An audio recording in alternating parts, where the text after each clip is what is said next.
오늘 제가 모신 우리 서재균 교수님은 제가 아마 금년도에 인연을 맺은 그런 교수님이신데 제가 가장 존경한 그런 삶을 살아오신 그런 분이십니다. 그래서 오늘 특별히 우리 서재균 교수님의 아름다운 삶과 더불어서 또 이 국회에서 운영하고 있는 나눔 최고의 과정의 주임 교수님이시거든요. 그런 나눔에 대한 가치관 이런 내용을 중심 삼고 지금 4차 산업혁명 시대 지금까지 살아온 모든 환경이나 가치관이나 이런 것이 변화하는 이 시대에 그때에도 우리의 삶을 행복하게 하기 위한 그런 내용들이 달라질 수 있을까? 달라진다면 얼마나 달라지고 그때도 역시 달라지지 않는 것인가 하는 내용을 공유하기 위해서 모시게 되었습니다. 우리 서재균 교수님은 헌혈을 600회 이상 하셨어요. 그러니까 그냥 한국 의료계에서 놀래가지고 열심히 혹시 건강에 문제가 있는지 그냥 자진해서 체크를 해주시고 그래서 아마 대한민국에서 피가 제일 깨끗하신 분이 아니신가 저는 이렇게 생각을 합니다. 또 그뿐만 아니라 나눔의 삶을 참 생애를 걸고 실천해 왔고 그러면서 또 자기의 자업을 이렇게 유하는 삶을 통해서 참 대박을 터뜨리는 그런 얘기들을 들으면서 우리 서재균 교수님의 이 참 가치관이랄까 서재균 교수님이 전하고 싶은 그런 행복 메신저에 대한 그런 메시지를 한번 공유하고 싶어서 제가 오늘 서재균 교수님을 모시게 되었습니다. 서재균 교수님을 모시겠습니다. 큰 박수로 맞아주시기 바랍니다.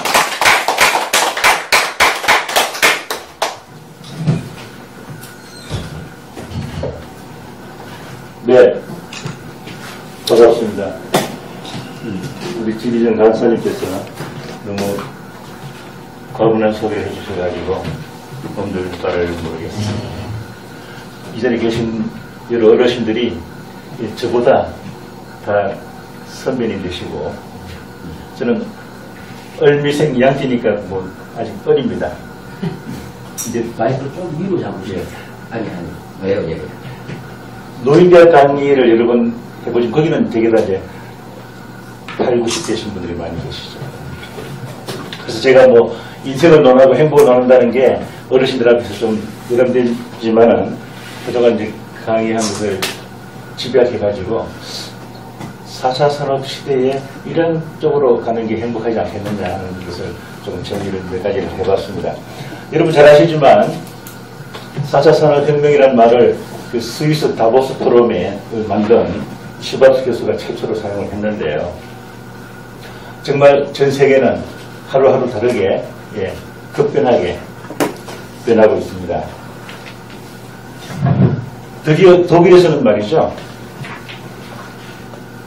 음식을 먹는 레스토랑에 돈 받는 카운터 직원이 없고 음식을 날아다 주는 직원이 없는 사람이 보이지 않는 레스토랑이 생겼습니다. 4차 산업시대. 너무 신기하지 않습니까? 테이블에 앉아있는데 어떻게 음식을 우리가 받아먹겠습니까?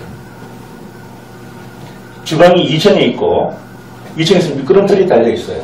그쪽으로 저쪽으로 당겨놓습니다. 큰 비밀가 있죠. 또 그 앞에 카드 리더가 달려있어가지고 자기가 계산하고 나가면 됩니다. 사람을 만날 수가 없는 그런 식당이 또 생겼어요. 그러니까 음식은 자기 취향대로 주문을 미리 하게 되어 있어요. 똑같은 스테이크라도 좀 더 구워달라는 분도 있고 덜 구워달라는 분도 있고 지금 이제 세상이 그렇게 바뀌고 있습니다. 또 지난 봄에는 우리나라에서 제일 큰 김인장이라는 변호사 로펌이 있지 않습니까?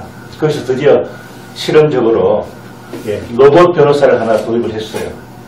했더니 변호사들이 재판 나갈 때는 지방법원부터 대법원까지 판례를 다 조사해보고 연구해보고 나가지 않습니까? 왜냐하면 변호사 나만 있는 게 아니라 상대방 변호사가 있으니까 경쟁에서 이겨야 되잖아요. 그래서 보통 변호사들이 그런 판례 다 뒤지고 연구하는데 한 3일 정도 걸린대요. 한 사건 나가기 위해서. 그런데 로봇 변호사에게 사건을 딱 집어넣었더니 5분 만에 그걸 다 찾아내버렸어요. 그러니까 변호사는 이제 앞으로 없어지잖아요. 그죠? 대학 교수도 없어지고, 법무사, 행정사, 예. 화가, 소설가, 심지어는 소설가가, 로봇 소설가가 글을 써가지고 신문사에 신춘문예에 넣었더니 당선이 되어버렸어요. 요즘 그런 시대입니다. 또 뭐 피아노 연주자가 없이 하는 건 호텔에서 많이 보셨을 거예요. 그다음에 음악 작곡가도 로봇이 대신 작곡을 합니다. 사람보다 더 우수한 작곡이 나오는 그런 시대에 우리가 지금 살고 있습니다. 근데 결론적으로 말씀을 드리면은 그 슈밥 교수가 그러면 이런 그 로봇이 인간이 하는 일을 7, 80%를 다 대행을 하는데 어떻게 살아가는 것이 행복한 삶이냐. 그분이 지난 봄에 발표를 했어요. 제일 첫째 그분이 강조하신 게 대기업의 CEO들이 지금 어마어마한 연봉을 받고 있습니다. 아시죠? 그게 이제 자본주의 그 일종의 폐간인데 상대적으로 또 빈곤한 사람들이 많이 생기지 않습니까? 그래서 대기업 CEO들이 특히 삼성전자 같은 경우에는 뭐 다른 재벌 회장들보다 더 많이 받죠. 매달 신문에 나옵니다. 월급 수준을 평사원하고 같이 받아야 된다. 그분이 그런 아주 혁명적인 얘기를 했어요. 왜냐하면 대기업 CEO는 매달 쓸 수 있는 돈이 그만비가 몇 억 되지 않습니까? 그런 걸로 이미 이름 자체가 대기업의 사장이기 때문에 월급은 안 받든지 적게 받아도 그분은 명예는 유지가 된다. 그래서 혼자 몇십억 받는 것을 300만 원짜리 직원을 뽑으면 몇천 명을 더 고용을 할 수가 있잖아요. 그게 이제 행복의 거로 가는 길이다. 두 번째는 사람들이 시간이 많이 남기 때문에 로봇이 대신 다 하니까 여행을 많이 해야 된대요. 여행을 많이 해서 세계 시민으로서 외국 사람들하고 만나서 그게 결국은 평화로 가는 길이죠. 자주 만나면 친해지잖아요.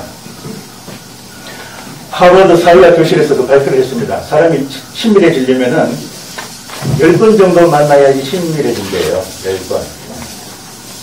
10번 만나는 것보다 더 가까워지려면은 같이 한번 식사를 같이 하면서 또 친해진답니다. 식사 10번 하는 것보다 같이 잠을 한번 자야지 더 친해진대요. 그래서 대기업에서 동남아에 3박 4일 연수를 보내는 이유가 있습니다. 해외 연수 가면은 3박 4일간 같이 밥을 먹죠. 같이 잠을 자죠. 같이 여행을 하죠. 얼마나 친해지겠습니까? 심지어는 혼인신고를 한 신혼부부도 바로 결혼생활에 들어가지 않지 않습니까? 신혼여행 가서 3박 4일간 워크숍을 하고 그 다음에 돌아와서 신혼생활을 시작하는 그런 경우가 되겠습니다. 제가 그것을 한 10가지로 만들어 봤어요. 소제목을 1, 2, 3, 4, 5, 6, 7, 8, 9, 10으로 했는데요. 제가 1 그러면은 그 옆에 나와 있는 걸 한번 다 함께 읽어주시기 바라겠습니다. 1. 일을 내놓고 나를 돌아보자. 제가 그 밑에다가 1, 월, 화, 수, 목, 금, 토 일주일 표시를 해놨습니다. 1하고 마지막 토요일하고 붉은 것으로 되어 있습니다. 이런 날이 쉬는 날이거든요. 대부분 사람들은 월요일 날 아침 되면은 아는 분들끼리 모임에서 한 주를 시작합니다 하면서 서로 희망을 갖자 하고 격려의 메시지를 서로 보내주잖아요. 사실 월요일이 첫날이 아닙니다. 한 주의 첫날은 일요일입니다. 그래서 한 주를 시작하는 첫날부터 쉬고 일을 해야만이 제대로 일을 할 수가 있는 겁니다. 이스라엘 사람들이 우리나라 사람보다 IQ가 10이나 낮아요. 우리는 140이면 이스라엘은 94입니다. 그런데 왜 노벨상을 더 많이 받는가 하면은 세계에서 가장 많이 쉬는 날이 많은 민족이 이스라엘 민족입니다. 한 10여 년 전에 TV나 신문에 이런 카피가 많이 나왔죠. 열심히 일한 당신 떠나라. 사실 그게 잘못된 이야기거든요. 열심히 일을 하고 나서 떠나면 피곤해서 쉴 수가 없습니다. 열심히 놀고 열심히 쉬고 그 다음에 일을 하고 해야지 집중력이 높아지고 새로운 개발을 할 수 있고 발명을 할 수 있는 겁니다. 그래서 한 주를 시작하는 일요일 날부터 놀아야 되는 겁니다.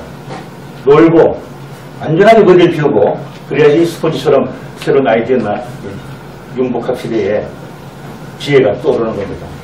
그래서 한 주를 끝내는 마지막 토요일하고 한 주를 시작하는 일요일 날 충분한 쉼을 가지셔야 됩니다. 자, 두 번째, 이 순간을 감사와 기쁨으로 살자. 예. 제가 이거 여기까지 다 보통 한 2시간 정도 강의하면 충분한 예화와 설명을 드릴 수 있는데 오늘은 이제 좀 축약을 하도록 하겠습니다. 처음에 제가 그 하버드라는 말씀을 써놨는데요. 여러분 잘 아시지만 미국에서 가장 오래된 대학이 하버드 대학입니다. 근데 하버드 대학이 원래는 하버드 대학이 아니고 매사추세츠 주립대학이었습니다. 영국의 식민지 시절에 가장 보수적인 학문을 연구하는 옥스퍼드 대학하고 진보적인 학문을 자랑하는 케임브리지 대학하고 우리가 이 두 대학의 장점만 따가지고 새로운 신대륙에 더 멋진 대학을 만들어서 신들에게 2세들에게 교육을 시켜주게 해서 매사추세츠 주립대학을 만들었는데 지금은 그 유일하게 사립대학으로 운영되고 있습니다. 왜냐하면 하버드 대학 출신들이 워낙 많은 재정을 가지고 지원을 해주기 때문에 도네이션 비중이 많이 들어가요. 그런데 왜 갑자기 매사추세츠 주립대학이 하버드 대학이 되느냐? 미스터 하버드라는 사람이 자기가 평생 모은 책 400권하고 자기 재산을 기증을 했습니다. 요즘은 책 400권은 얼마 안 되죠. 그 당시에는 책 400권이면 좀 어마어마한 양이거든요. 그래서 교수들이 회의를 열어서 이렇게 훌륭한 사람이 책과 재산을 기증했기 때문에 그 다음날 학교 이름을 하버드로 바꾸게 됩니다. 얼마나 이 사람이 행복한 사람입니까? 자기 책하고 재산 기증하는 바람에 지금도 하버드라는 이름은 전 세계 사람들이 속에 박혀있는 그런 훌륭한 대학이 되어 있습니다. 여기서 또 가장 노벨상을 많이 받는 그런 대학이 되었죠. 지금까지 153명이 노벨상을 받았습니다. 웬만한 나라 대륙보다 많이 받았죠. 한 학교가 153명. 더 늘었을 수 있습니다. 여기는 가을철만 되면요. 교수들이 강의하면은 여기저기서 학생들이 일어나서 기립박수 칩니다. 왜냐면 뉴스가 자꾸 나오니까. 오늘 경제학 누가 받았다. 오늘은 생리학상 누가 받았다. 하버드에서 튀어나오니까요. 그 다음에 그 옆에 슈발츠는 뭐 생애를 여러분들 누구나 잘 아시니까 제가 시간 관계상 그 스토리를 생략하도록 하겠습니다. 삶 속에서 여유와 보람을 찾자. 예, 여기 제가 여행과 천하주의라고 하는데요. 제자가 공자 스승에게 스승님, 제가 스승님의 학문을 다 이제 선수받았습니다. 이제 하산해서 저도 가르치러 가도 되겠습니까? 그러더니 공자께서 아니다. 천하주유, 세상을 둘러보고 학문만 가지고는 가르칠 수 없다. 세상을 알아야지 가르칠 수 있다. 그래서 제자를 지지했던 그런 유명한 일화도 있습니다만 저도 지금 강의하는 모든 것들이 세계 여행을 한 400번 이상 제가 했습니다. 제가 뭐 가진 재산은 없지만 남은 게 여행이라고 생각합니다. 거기서 많은 지혜를 얻었고요. 그 다음에 국내 여행도 한 300번 정도 이렇게 했습니다. 그 여행을 하려고 제가 젊을 때, 지금도 젊지만 생각해 보니까요. 다른 직업을 가지고는 이런 여행을 이렇게 많이 못 하겠더라고요. 시간도 없고 여러 가지 안 맞기 때문에. 그래서 제가 할 수 없이 직업을 여행사로 바꿨어요. 직업이 여행이니까 예, 많이 가게 되더라고요. 아무래도. 자, 사랑하고 불쌍하고 사랑하자. 예, 여기 제일 서두에 예화를 김학렬 씨라고 제가 읽어놨는데 김학렬 아시죠? 누구신지? 부총리? 예. 경제기획원 장관 부총리를 지내셔가지고 박정희 대통령 때 경제계획 5개년 계획을 수립해서 우리나라를 잘 살게 만들어준 그런 장본인이기도 합니다. 이분이 고등학교 2학년 때 그때는 일제시대였지 않습니까?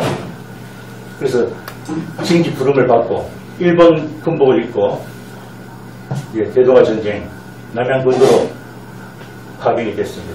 지금은 사이판이죠. 그때 남양군도로 했는데. 그랬더니 수천 명의 일본 군인이 있고 그 중에 딱 한 명이 한국 군인을 만났어요. 피는 물보다 진하다고 얼마나 반가웠겠습니까? 전부 일본 사람인데 쉬는 시간에 둘이서 앉아서 한국말로 이야기도 나누고. 근데 호사다마라고 그 한국 군인이 호열자 콜레라에 걸렸습니다.